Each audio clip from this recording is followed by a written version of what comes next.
அனுமதி இல்லாமல் கட்டப்படுற கட்டிடங்கள் எல்லாமே ரெகுலரைஸ் பண்ணி வந்த கம்ப்ளைண்ட் என்ன அதுக்கு எடுக்கப்பட்ட ஆக்ஷன் எல்லாமே வெப்சைட்டில் இருக்கும், பார்க்கக்கூடியதாக இருக்கும். உங்களுக்கு பச்சிலப்பள்ளி பிரதேசம் பிளாஸ்டிக் போத்தல் தயாராக்கலாம். மற்றது பிளாஸ்டிக் போத்தல் எல்லாத்தையுமே நாங்கள் அந்த கழிவு மாவட்டத்தில் உக்கக்கூடிய பொருட்கள் உக்க முடியாத பொருட்கள் மற்றது சில பேருக்கு வேலை கொடுக்கக்கூடிய இருக்குன்னு நினைக்கிறேன். சில பேர் வெளிநாள்லேருந்து சொல்லியிருக்கோம் தாங்கள் அந்த ரீசைக்ளிங் பிளான்ஸ் கொண்டு வந்து போடுறோம்னு சொல்லியிருக்கணும். அப்போ அவை அப்படி போட்டுச்சுனோம்னா இல்லை கன பேருக்கு வேலை வரும், அதிலேயே திருப்பி ரீசைக்கிள் பண்ணப்பட்டு சாமன் இப்போ அதிலேயே பார்த்தா தெரியும் அந்த அதில் போட்டு வச்சுக்கிட்டாங்க. என்னால் அப்படியானது நடக்கான்னு நினைக்கிறேன். ஒரு நம்பிக்கை கொண்டு இருக்குது செய்யலாம்னு. எப்போ வேட்புமனு தாக்கல் செய்யப்படுங்க? இன்றைக்கு 19 நாளைக்கு தாக்கல் செஞ்சுருவோம். காசு கட்டின காசெல்லாம் கவர்மெண்ட் தாக்கல் செஞ்சுருவேன். மற்றது இப்போ யாழ்ப்பாணத்தில் 6 மிஸ்ஸிங், முல்லைத்தீவில் 2 மிஸ்ஸிங், 2 உண்டு முல்லைத்தீவில் உண்டு. வவுனியாவில் இந்த தெற்கு சிங்கள பிரதேச போர்டு மற்ற வவுனியாவில் 1 மிஸ்ஸிங். மற்றது மன்னார் இன்னும் ஃபுல்லாக கம்ப்ளீட் ஆகலை. மன்னார் தான் பிரச்சனையாக இருக்குது. மற்ற இடமெல்லாம் சரி சரியா ஓகே தேங்க்யூ.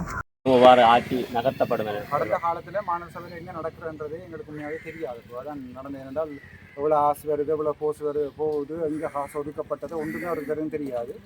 இந்த முறை யாழ்ப்பாணம் மட்டுமில்லை, எடுக்கிற நாங்கள் வெவ்வேறு சகல மாநகர சபை பிரதேச சபை எல்லாத்துலேயுமே முழுக்களும் லைவில் வரும்.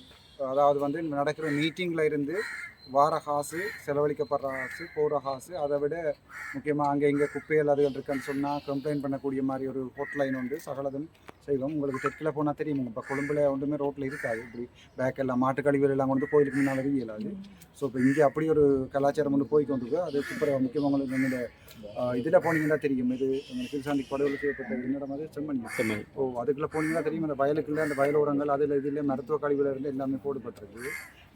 நாங்கள் அந்த மாதிரியான எல்லாம் நேராக பொறுப்பு கூட இருக்கும். அதை ஏன் க்ளீன் பண்ணல. இப்போ உங்களுக்கு இங்கே 5 சந்தி அங்கெல்லாம் போனீங்கன்னா தெரியும் எப்படி இருக்குது அந்த ரோட்டு வழியெல்லாம். எனக்கு ஒரு உடனே செய்யலாம், ஒரு நாள் செய்யலான்னு 3 மாதத்துக்குள்ள ஃபுல்லாக க்ளீன் பண்ணி எடுப்பேன். அப்புறம் என்னோட இருப்பிடாக்கள் எல்லாருக்குமே இந்த 5S சிஸ்டம்ஸில் இருந்து கைசன் கைசார் எல்லாமே படிப்பிப்பேன்.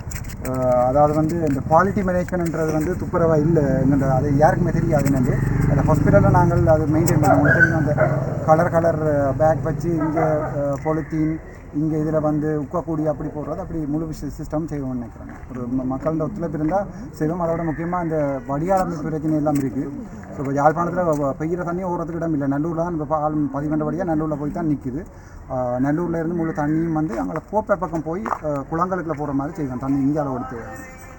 நேற்று மாநகர சபையினுடைய முதல்வர் வேட்பாளரை அறிவித்திருந்தீர்கள். அதே போன்று யாழ்ப்பாணத்தில் இருக்கின்ற ஏனைய நகர சபைகள் மற்றும் பிரதேச சபைகளினுடைய தலைவர்களை அறிவிக்க முடியும்? ஒரு பிரச்சனை. நாங்கள் இந்த காமராஜர் வரும் வரைக்கும் வெயிட் பண்ண மாட்டோம்.